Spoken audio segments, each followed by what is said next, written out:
They don't want one currency. They don't want to sacrifice their own currency anymore and be at potentially victims of another country. They don't want a dollar standard.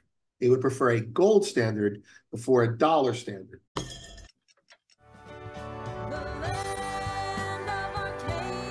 Well, hello there, my friends. Chris Marcus here with you for Arcadia Economics as we kick off a new trading week and hope everybody is doing well out there and the week's off to a good start. And today we are going to be digging into some of the things that the BRICS may or may not be saying about common settlement currency, a BRICS currency, a lot of different terms thrown around, and also people trying to understand what exactly they are doing if they are moving towards something. It could be conceivably announced at the upcoming BRICS meeting a couple months from now, but with a lot of uncertainty following some of these discussions, fortunately, we have Vince Lanci of goldfix.com, substack.goldfix.com checking in with us this week to separate fact from fiction. So I think it's a topic that's going to be helpful for people. And Vince, pleasure to see you as always here on Mondays. And how are you doing today, my friend?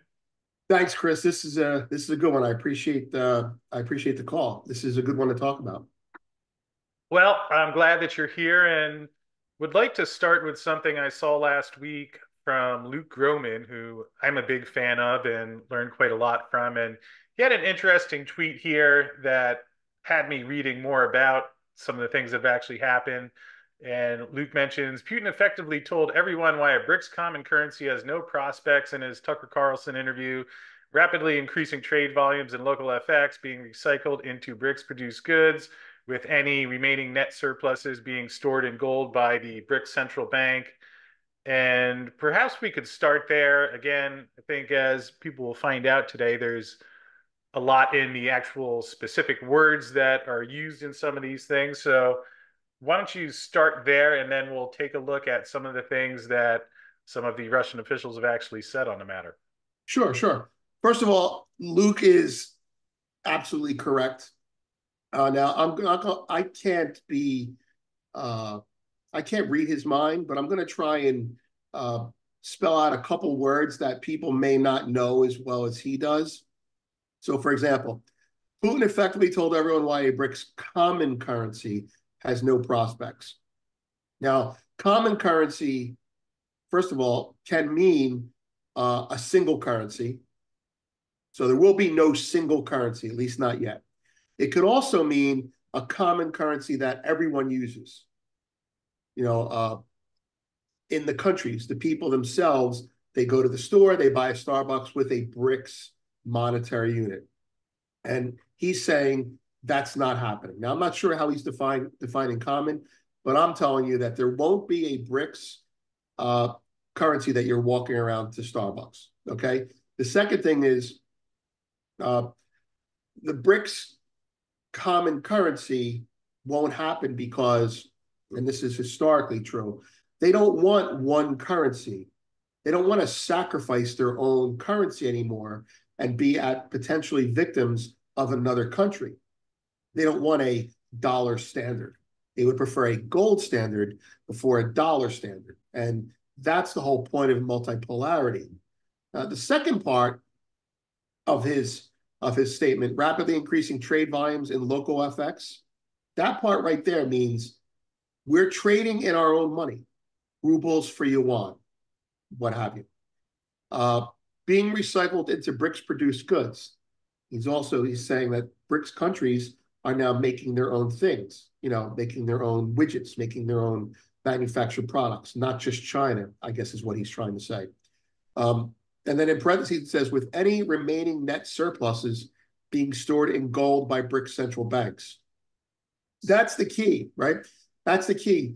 There will be no common currency the way I described it, but there will be a current account unit. A unit of current accounting was the phrase you used last week when we talked about this. And that current account unit will be used to settle differences.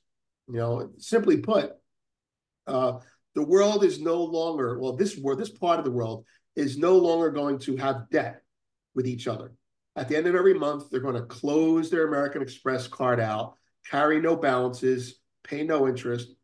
They're not going to be using treasuries for that. They're going to be basically saying, I spent this amount of rubles with you. You spent this amount of yuan with me. The difference is X. They agree on the difference, and we settle it with ultimately, not upfront, but ultimately we settle it with gold and silver. Yes, and that makes a lot of sense. And one of the things that Luke was responding to was a tweet that Sergey Lavrov had said there is no ongoing discussion about a common currency. And interesting because we can pull up what he said back actually at the BRICS meeting in August 24th last year. So this is Foreign Minister Sergey Lavrov, and you can see here he has asked, common account unit is being mentioned increasingly often. President of Brazil, Lula da Silva, used it as a pleasant plenary session. And did you discuss at the summit any practical details for introducing this common currency? How would it function? Could this really be a quick alternative? He mentions here nobody is talking now about a common currency. At this point, all attention is focused on mutual trade, economic projects, and investments. So he also mentions down here the five created another project called the Pool of Reserve Currencies a long time ago with the establishment of the new development bank. This is a Right. prelude to the steps that we are taking to facilitate the use of national currencies and, most importantly, to form an alternative payment system. So, again, I think there's some degree to which paying attention to the specific words there goes a long way, because we also had comments from Sergey Lavrov. This is in October of last year. Wait, this is how do you say his name? This is Sergey Glazyev, the Okay. Russian economist and politician who's spoken about this quite a bit. And he says, how do you assess the emergence of a new settlement currency with a global function? How realistic? He mentions, I think it is inevitable because the current monetary and fiscal situation in the world is irrational. And he mentions BRICS countries and many other nations across the world are moving to a wider use of national currencies and international settlements, because they're all convertible in currency transactions and are no worse than the currencies of the Western countries. So why don't you take it from there and perhaps unravel a little bit of the specifics of what they're saying there and how that. Yeah. Let's start with Glazyev, and then we'll go back to the first guy, Lavrov. Right? Can you scroll up so I can see a little bit more of the beginning of what Glazyev said? No, not at the very beginning, where you started reading. There it is. How do you assess? Again, this is about what you said. The words matter. How do you assess the emergence of a new settlement currency with a global function? Okay. When you hear the word settlement spoken at the international level, they mean settlement medium of exchange, or something that technically means the deal is done. So no credit, no IOU, not even technically some currencies. Ultimately, it could be a token that's backed by gold. It could be the yuan backed by gold, but it has to be something that's officially recognized as a settlement medium. You want to call it a currency? That's fine. You want to call it a widget? That's fine. But the word settlement is extremely important. Now, the other phrase, with a global function, again, that's not for the common folk like you and me. We're not going to be able to buy our BRICS currency and go out and swap it for dollars. They mean for global functioning trade. One country, again, mercantile system. One country has a running deficit on one day, on 1 month. Wheat versus oil, let's say. I buy $1 billion in oil, you sell me $500 million in wheat, and there's $500 million left. Well, it's global in the sense that they're telegraphing to the Western world, you'll be able to trade with us using this currency if we get it global. So it's regional versus global. It's not plebs, it's elite.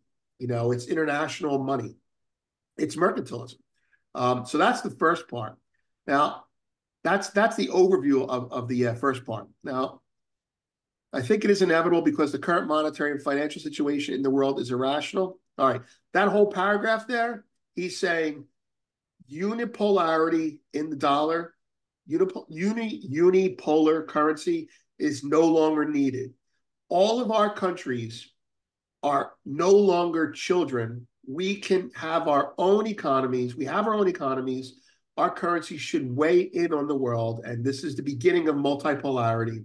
And we need to come out of the box, have our debutante balls, whatever you want to call it, and get out there. So there's no need, according to them, there's no need for a single point of reference for money, and that's the dollar. All right. The second paragraph, yeah, that's a little wonky. I mean, we're not going to talk about that now. What's the next paragraph that you wanted me to comment on in there? The BRICS countries and many are already moving to a wider use of national currencies and international settlements because they're convertible in transactions and no worse than currencies of the West. Right. So there are two things you could take away from that. The first thing at the first level is, hey, we're already multipolar. We're already using each other's currencies. Why stop? By the way, that's a reason to not have a single currency like a euro. There will be no BRICS euro, that's traded commonly. The second thing you could take away from that is, aside from the dig at Western currencies, they're no worse. They're all convertible in current transactions. Now, they are all convertible. You can swap rubles for yuan and there's an agreed rate, but those markets aren't deep enough. The FX market has to be deep. You can't just go in there and say, I'm going to convert 1 billion, 1 trillion rubles into yuan. It's not going to happen. You'll get destroyed because there's not enough financial depth. That's what the Western is a master at. So in a good way, if you don't have the financial depth of liquidity that you need to have these type of huge scale trades, you need to have something anchoring those currencies. Rubles for yuan. I need to do a bazillion ruble trade for yuan. Well, that's a lot. I don't know that we have the liquidity to handle that. And so we're going to protect ourselves by, number one, backing it with something that's stable like gold and silver. Now, I'm not just throwing silver in there because this is Silver Channel. Silver's on the agenda. Number two, we're going to put training wheels on our own currencies and let them come out with training wheels to be protected and not be attacked. So we think that our economies are upstanding and ready to go, and we think our currencies need a place at the table. And this is the other thing, we're no longer going to kowtow. Sorry to use that word if you're thinking about this in Chinese terms. We're no longer going to give up our rights to sovereignty by using one nation's currency, and that's what they're saying there. Yeah, and another thing that he mentioned that certainly came across a bit differently than what we heard from Sergey Lavrov, but what are the challenges? What steps need to be taken to introduce the new, interviewer says international currency, but Sergey Glazyev, we only need political will because technically the currency is almost ready. The software and mathematical tools have been created. Thought that was interesting, just in contrast to here where he says nobody is talking about a common currency, which may be accurate, although here we're seeing that the software and mathematical tools have been created. Yeah. That's actually okay. That's an example of what you and I were talking about. Is there dishonesty there? Is there gamesmanship there? Or is there possibly lost in translation? So I'm going to give you the choices that he could be thinking without making it too crazy. So the first part is, what are the challenges? Okay, first of all, the first phrase you noticed was international currency. He's using the word, the interviewer is asking international currency, but the international currency, however you want to, whatever words you want to use, settlement currency, BRICS settlement medium, current account settlement tool, it's all the same thing. It's an international currency that they use at the nation state level to close deals, not an international currency that's going to be handed out, at the local bazaar. So that's the first thing. The international currency means, at the very least, something that we can agree on as nation states to settle our current accounts at every month. At the most, it's something that you can transact business in the street. And that's not happening, at least not for, not at first. We need now the next part. We need only political will because technically this currency is almost ready. The software and mathematics tools have been created. Okay, without getting into the contradiction at Lavrov, because we're going to do that as well, right? But this is where I think there's some, what's the word used? A little Pinocchio, a little shenanigans going on there. I've spoken with, I've been a follower of M-Trade in the early days, like what, 2 years ago now. And it's my understanding, and this is complete speculation, it's my understanding that the currency is not almost ready. It never was almost ready, okay? The software and mathematical tools have been created, yet by the Bank of International Settlements, by the West. They don't have this set up yet. They don't have, it exists, but they don't have it yet. Now, I want to step back and not abuse him too much on this statement. To give him credit, yeah, the technology is available. The math has been done. That's not the problem. The problem is we need to agree on what the money is. Is the money oil? Is the money pistachio nuts or toasters, as you and I were talking about? Is the money gold? Is the money, what is the settlement medium? The currency is the piece of paper that says that the settlement medium is toasters or gold. And so I believe that he's either being willfully insincere to try and sell it, or he's saying that it's not that important. What is important is we have to figure out what the actual money is. And there's a woman out there, Kathleen Tyson. She and I have talked about this. And she's like, she's done some recon. She's like, they're not ready on the tech side yet. And you know what? They may not be ready on the tech side because it's not important yet. They've got to get the other stuff done. Anyway, what's this sentence here? Well, just in terms of what would actually be used behind that, and here he mentions first basket formed automatically on the basis of pool of foreign exchange reserves. Right. And then also down in here talks about the commodity element in there as well. So given some hints of what those would be. And in fact, the last one I wanted to take a look at is here is the Golden Ruble 3.0. This was also by Sergey Glazyev and talks a bit more about gold in here and mentions the accumulation of fund and soft currencies will increase in the future. Since this money is also subject to exchange rate and possible sanction risk, it becomes necessary to sterilize their excess mass. Best way to buy non-sanctioned gold in China, UAE, Turkey, possibly other countries. So here he gets a bit more into how gold would be one of those assets in that basket. Certainly that would be heavily involved here. Yeah, it is. Can we let me answer that, and then can we go back to the second part of the whole what's going to be in the basket of money? Sure. But this part here, but since this money is also subject to exchange rate and possible sanctions and risks, okay, that's a key point. Okay. You see, if they're worried about intrusion or interference by a Western country with a sanction, or even one of their own countries sanctioning each other, they want to make sure that what's ultimately behind the money is gold and silver. Why? Unsanctioned gold and silver. Why? Because it's unencumbered. You have my paper. You don't have my gold and silver. So if there is a problem, it's not the money that's confiscated by the West, it's the paper. And that's key. But at the same time, they have to be trustworthy with each other. I need to know that the gold is there. And that's why they need this common international currency. Could you go back to the other Glazyev one? Because you touched on something I think it's really important there. It's the firstly, by launching international settlement, the first basket, that's it. Right? The first basket, they're saying, what is going to create whatever backs up this international currency?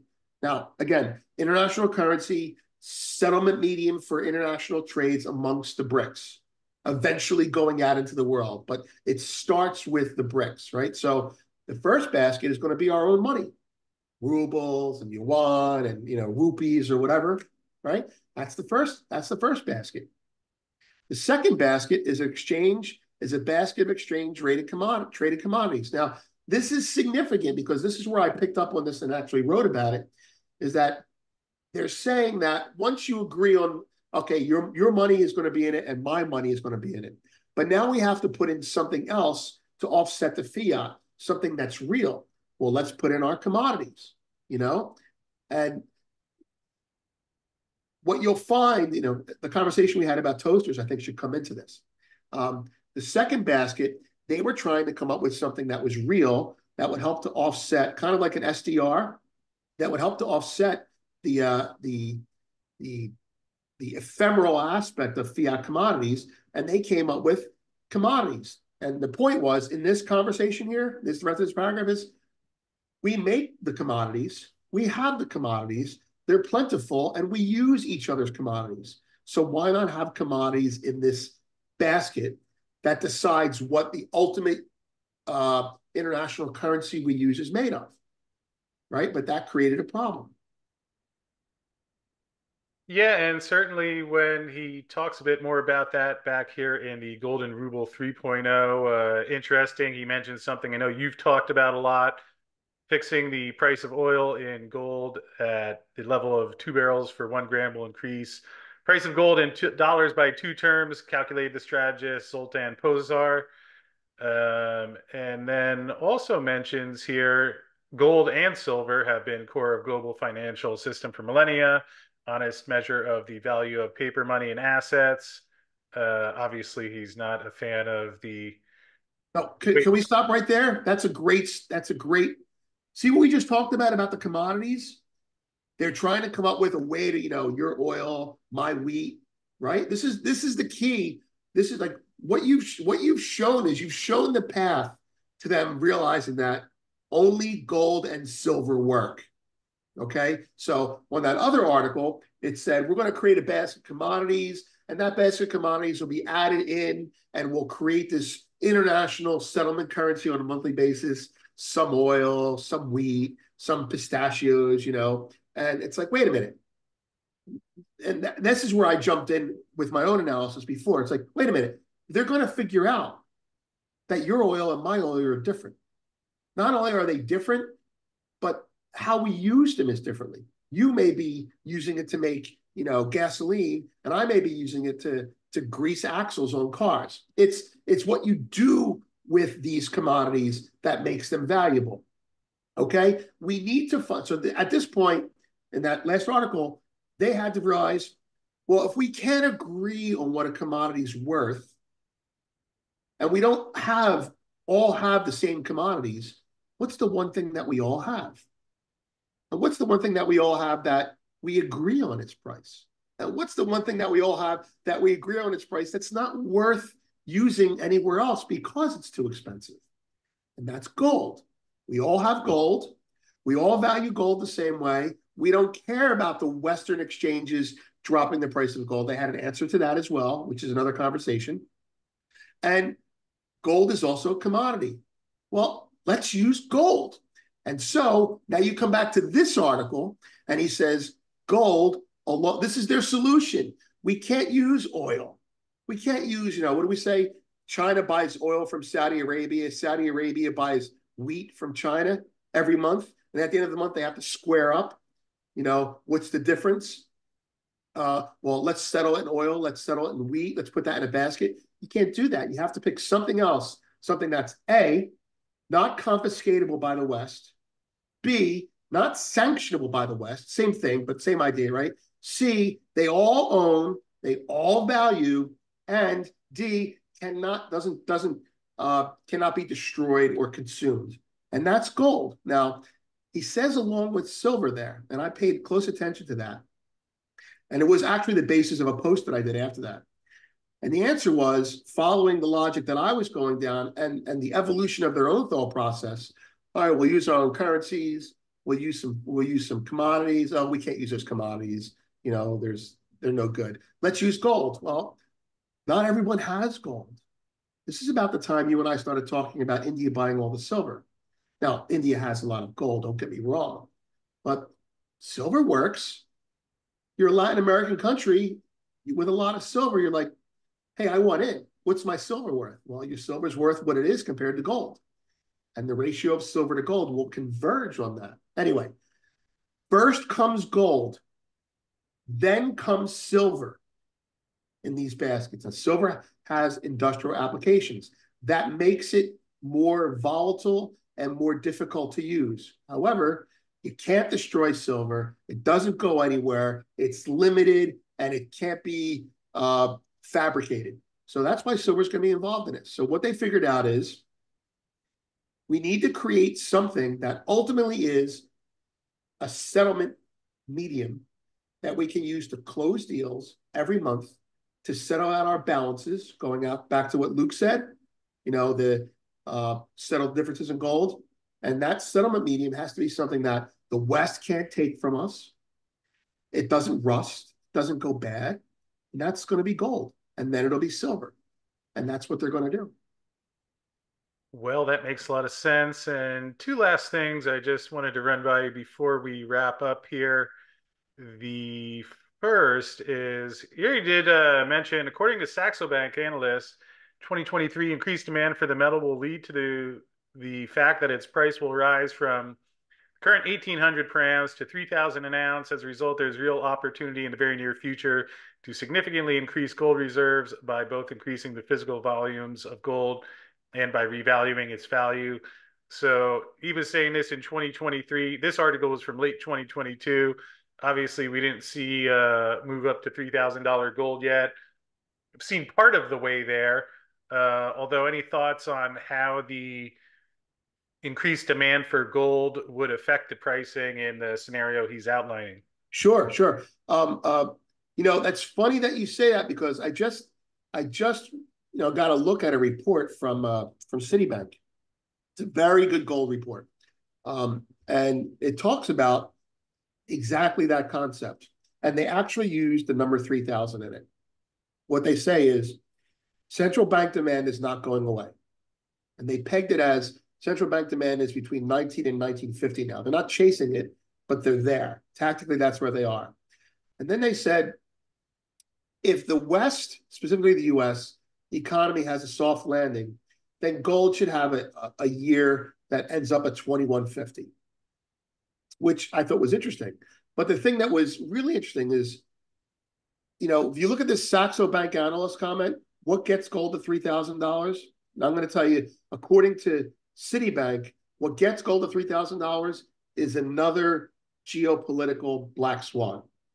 So, paraphrasing them, the report said they don't use the word black swan. They use the phrase, not outliers. I forget what it is, but they use their own like little black swan type of phrase there. And given the risk of more geopolitical uncertainty, for example, the sanctions against Russia, if we start allocating the money there, you could see a $200 move in gold overnight. And that could snowball into a move to $3,000. So to respond to the Saxo Bank analyst, gold doesn't go to $3,000 without a crisis to get it there, whether it's a sovereign crisis, whether it's a U.S. banking crisis, whether it's an escalation of war. Gold gets to 2,500 over the next 18 months. I don't have a problem with that, but gold doesn't go to 3,000 unless there's a catalyst that makes people panic. They're all in on it trying to buy gold and silver at cheaper prices. Why would they upset the cart? Well, certainly not out of the realm of possibility that we see something like that. And one last thing I just wanted to read before we wrap up here. Perhaps we can dig into this another time, but it's interesting. He also mentioned, according to the Shanghai Gold Exchange, over the past 15 years, customers have received in physical form 23,000 tons of the metal. India is considered the world's champion in gold accumulation with more than 50,000 tons, and mentions obviously there's been a flow of gold from west to east through London, Switzerland, Turkey. So interesting to hear a Russian perspective on some of the gold reserve figures that we see out there. Obviously, I think many people who track this believe China has a lot more gold than they actually claim to. Although, Vince, perhaps in wrapping up, I know this is the kind of thing you often cover at Goldfix Substack, and perhaps you could just let people know where they can find you and be aware of the great research you're doing there, where you dig into a lot of these topics on a daily basis. Oh, sure. It's vblgoldfix.substack.com. Arcadia viewers can subscribe for 30% off discount for the premium membership. But if not, the free one is also just as good. There are a couple of articles that we mentioned, Chris, and I'm going to unlock them for the Arcadia people that touch on this topic as well. Well, appreciate that, Vince. And certainly it's great that we have someone like you out there keeping a close eye on all the things that are going down in our monetary system, and especially at this particular time where even with a slow start to the year, gold still over $2,000 an ounce, silver possibly maybe bottoming around $23 level. But I will just mention that you and I have been talking about something else that we'll be having you do on the show, which we'll leave a secret for now, though coming soon, that I think people will really enjoy. And it's been a true pleasure and an honor having you as part of the channel. So thank you for all you're doing, Vince, and we'll look forward to catching up with you again soon. Thanks for having me, and I love doing it.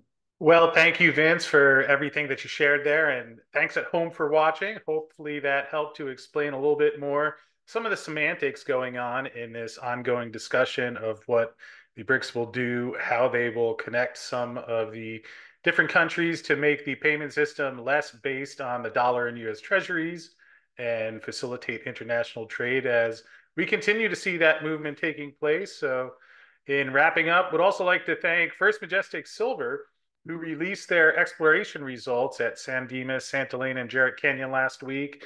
I will link to a video that walks through the highlights of that will come your way in just a second. And also wanted to mention that First Majestic does have their earnings and dividend announcement coming up this week on February 22nd, which is Thursday. So obviously want to be staying tuned for that. And we'll have an update about that later this week as well. So hope you're having a great day out there and your week is off to a great start. And we will see you again tomorrow.